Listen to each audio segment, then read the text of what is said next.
फरीदाबाद के महाठग डब्ल्यूटीसी और भूटानी इंफ्रा की माफिया बिल्डर जोड़ी के खिलाफ बायर्स का गुस्सा बढ़ता ही जा रहा है। नाराज निवेशकों ने नहर पार स्थित अनुपम प्रॉपर्टीज के ऑफिस के पास सैकड़ों की संख्या में इकट्ठा होकर प्रदर्शन किया। बायर्स ने डब्ल्यूटीसी और भूटानी की चोर जोड़ी के साथ साथ प्लॉट में धोखाधड़ी करने वाले अनुपम प्रॉपर्टीज और अन्य प्रॉपर्टी डीलर्स के खिलाफ भी कार्रवाई की मांग की है। प्रॉपर्टी से भी प्लॉट लिया है। मैं आने वाले टाइम में ना तो ग्रोवर प्रॉपर्टी से लूंगा, ना ही अनुपम से लूंगा। मैं भी ना अनुपम प्रॉपर्टीज को किसी को रेकमेंड करूंगा, ना अभी फंस गए तो फंस गए। अनुपम प्रॉपर्टीज और प्रॉपर्टीज मेरे लिए बॉयकॉट है। यहाँ पे सबसे बड़ा दूसरा डीलर है बेटर होम्स, उसने भी ऑलमोस्ट 300 प्लॉट बेचे हैं इस एरिया में। और सारे डीलर्स का एक नेक्सस चल रहा है। डब्ल्यूटीसी है प्रॉपर्टी के बाद, पर इनके जितने भी है गुंडा, ये तो हमको अलाउ नहीं किया अंदर जाने के लिए। तो जब बिल्डर डब्ल्यूटीसी है तो फिर आप इनके पास किस लिए आए? ब्रोकर बिल्डर, ये हमारा एक्चुअली ब्रोकर है। तो अभी ये क्या बोल रहे हैं? अभी तक कुछ बोले नहीं। इनका जो ऑप्शन है वही 2-4 ऑप्शन है कि वैदिक विलेज में आप ले लो, जबकि हमने फरीदाबाद में अप्लाई किया था तो फरीदाबाद में हमको प्लॉट चाहिए, और वैदिक का जो दे रहे हैं वो भी 25-30 हजार रुपया गज दे रहे हैं, जिसका की रेट वहाँ पे 15,000 रुपया गज चल रहा है।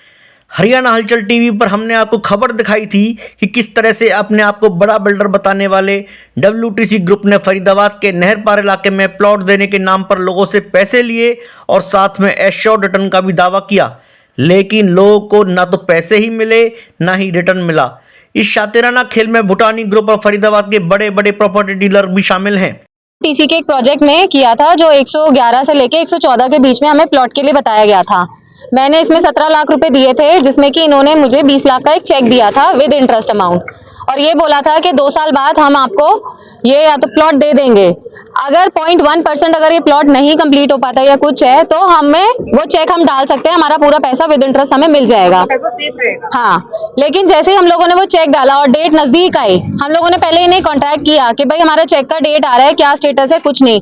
वो कह रहे अभी रेरा हमारा पेंडिंग है, अभी पेंडिंग है, क्योंकि 2 रेरा हमें दिखा चुके थे जो कि अप्रूव थे इनके।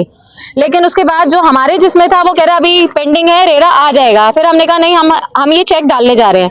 जैसे ही हमने चेक डाला वो चेक हमारा बाउंस हो गया। हम लोगों ने इसके लिए भी काफी मेल डाली, लेकिन कोई रिस्पांस नहीं आया यहाँ से। उसके बाद यहाँ पे हम लोगों ने फिर हम लोगों को एक कमेटी मिली, क्योंकि हम भी परेशान हो रहे थे इधर उधर। फिर हम लोगों ने इन पे 138 का केस भी लगाया हुआ है, जो कि इन्होंने नोटिस हमारा एक्सेप्ट नहीं किया। उनकी कंपनी से प्लॉट बुक किए थे जो इस कंडीशन पे हमें दिए गए थे कि 2 साल में हमें डेवलप होके मिल जाएंगे। हमें एक पीडीसी अमाउंट मिला, पीडीसी चेक मिला था हमें श्योरिटी के तौर पे। उसमें ये एश्योरेंस दी गई थी कि अगर प्लॉट डेवलप नहीं होता तो उस चेक को विद इंटरेस्ट अमाउंट, वो उसमें मेंशन था, उस चेक को लेके आप निकल जाइएगा। पर अभी क्या है, हमें ना तो प्लॉट मिल रहे हैं, ऑलमोस्ट 3 साल हो चुके हैं, 2.5 साल हो चुके हैं, और ना ही हमें पीडीसी अमाउंट रिफंड हो रहा है। लोग पीडीसी चेक को अगर बैंक में डाल रहे हैं तो वो बाउंस हो रहे हैं। 2 से 3 बार वो चेक ऑलमोस्ट बाउंस हो चुके हैं।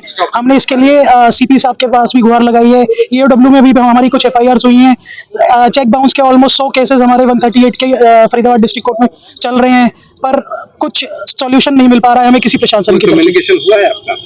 सर, बिल्डर के साथ जो कम्युनिकेशन हुआ है वो हमें डेड प्रॉपर्टीज बेसिकली दे रहे हैं। लाइक अल्फादम में हमें कुछ कोवर्किंग स्पेसेस दे रहे हैं और मार्केट से डबल प्राइसेस में हमें ऑफर किया जा रहा है। पलवल के किसी कोने में एक वैदिक विलेज की प्रॉपर्टी हमें दे रहे हैं, प्लॉट्स दे रहे हैं जो ग्राउंड लेवल पे उसका रेट 10,000 से 12,000 है, हमें 40,000 में कोट किया जा रहा है वो। पर वो बेसिकली डेड प्रॉपर्टीज हैं। बिल्डर अपनी कूड़ा प्रॉपर्टीज को हमें, क्योंकि हम फंसे हुए हैं, हमारा पैसा फंसा हुआ है। पिछले कई महीनों से लगातार प्रदर्शन कर रहे बायर्स ने फरीदाबाद पुलिस में अनेकों FIR दर्ज करा रखी हैं, लेकिन फरीदाबाद पुलिस ने बिल्डरों पर कोई कार्रवाई नहीं की। वहीं लोग फरीदाबाद के मंत्री विपुल गोयल से भी मिले, जिन्होंने सिर्फ आश्वासन देकर पल्ला झाड़ लिया। फरीदाबाद पुलिस पर सबसे बड़ा सवाल ये है कि वो इन भ्रष्ट माफिया पर क्यों नहीं लगाम कस रही है। कुल मिलाकर लोग फरीदाबाद के नेताओं और पुलिस से बेहद गुस्सा हैं। लोगों ने न्याय के लिए अब कोर्ट का दरवाजा खटखटाया है। ब्यूरो रिपोर्ट, हरियाणा हलचल टीवी।